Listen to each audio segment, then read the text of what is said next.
Ok, alors dans la vidéo du jour, on va voir ensemble comment utiliser les properties des composants dans Webflow, donc les propriétés si tu préfères.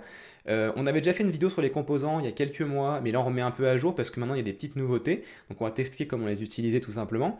Avant de démarrer, bien sûr, n'hésite pas, comme d'habitude, à mettre un like à la vidéo, à t'abonner à la chaîne, mettre ta petite cloche pour être averti des prochains tutos qui vont sortir.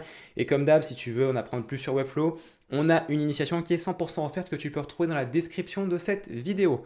Allez, on y va du coup, c'est parti.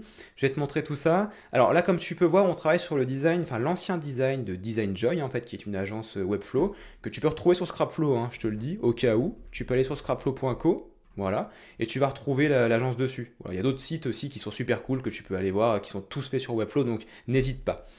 Alors, au niveau de nos composants, comment ça se passe? Donc comme d'habitude, on va déjà créer notre composant pour que tu puisses voir. Donc comment est-ce qu'on crée un composant dans Webflow? Alors soit on fait un petit clic droit sur la carte ici, on peut faire ça donc ici Create Component, ou alors le petit raccourci clavier qui va bien, Maj commande A, comme ceci, ou alors en haut à droite, tu vois ici maintenant dans le panneau de style, on a ici le petit Create Components.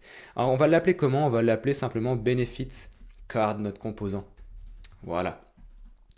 Alors, ça y est, on a fait un composant, ça veut dire que maintenant cet élément-là, je peux le répéter à différents endroits. Par exemple, je peux faire un petit duplicata, voilà, il ressemble à ça. Si maintenant je modifie, par exemple, l'image qui est là, regarde, replace, je prends celle-ci, ça modifie dans les deux composants.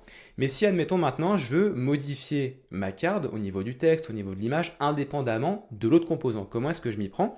Eh bien, on va créer des propriétés. Donc, ce qu'on va faire ici, on va supprimer le second, on va rentrer dans le composant ici, on va sélectionner pour commencer l'image. Et là, en fait, je ne sais pas si tu le remarques, on a sur plusieurs champs au niveau de settings, tu vois, donc pas dans style, hein, settings, on a des petits boutons violets qui nous permettent de faire des choses, et notamment de créer ce qu'on appelle des propriétés. Donc là, je peux prendre par exemple Image Settings, je clique dessus, Create and Connect New Property, ici, et je vais pouvoir par exemple l'appeler simplement Image. Voilà.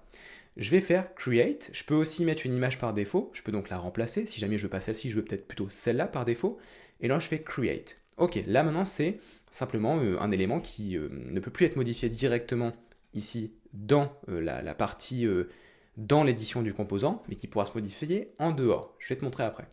On peut aussi faire la même chose sur l'alt texte, parce que si je veux mettre un texte parce que si je veux mettre un texte alternatif à l'image différent, bah, je peux créer aussi une propriété. Donc là, on peut l'appeler texte alternatif, comme ceci.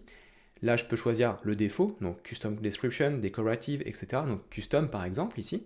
On peut prendre custom, create. OK. On fait pareil maintenant ici pour le heading, donc le petit titre de la carte. Là, je peux venir au niveau de texte, plus create and connect new property, et je vais l'appeler title. Alors, je mets ça en anglais, on peut le mettre aussi en français, hein. Si tu préfères, on peut mettre titre. Hop, par défaut, j'ai mon texte, comme d'habitude. Je peux aussi mettre multiline si je veux, create. Et pareil pour le petit paragraphe qui correspond à la description. Donc là, je fais texte, create new property, et je vais mettre paragraphe. Donc paragraphe, comme ceci. Create. Ok. Je vais faire une dernière chose, on va revenir sur l'image, et admettons maintenant que je veux une petite carte qui parfois n'a pas d'image. Je veux juste un titre comme ça et le paragraphe. Et ben, je peux aussi créer une propriété de visibilité. Regarde, je peux faire donc visibility, create and connect property, et là je vais l'appeler image, hop, image, visibility. Visibi, non, visibility. Voilà. Et par défaut, on va la mettre visible. Create. OK.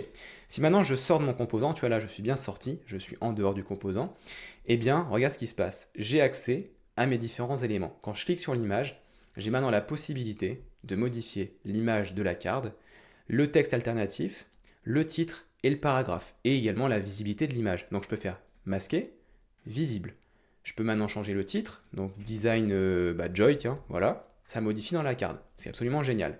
Et regarde, là je vais faire donc un petit reset. Alors, hop, reset, reset. Maintenant, on va mettre plusieurs fois le composant dans la page. Donc ici, je vais prendre Create Component, je vais mettre Benefit Card, hop, je le remets ici. Donc, comme on a vu tout à l'heure, quand je modifiais un élément, ça le modifiait partout. Bah là, je peux très bien prendre l'image maintenant, faire Replace, et je change mon image. Le titre, c'est pareil. On va mettre quoi? On va mettre leader, leader agency. Bon, voilà, admettons. Et je peux changer également mon petit paragraphe ici. Et tu vois, c'est indépendant les uns des autres.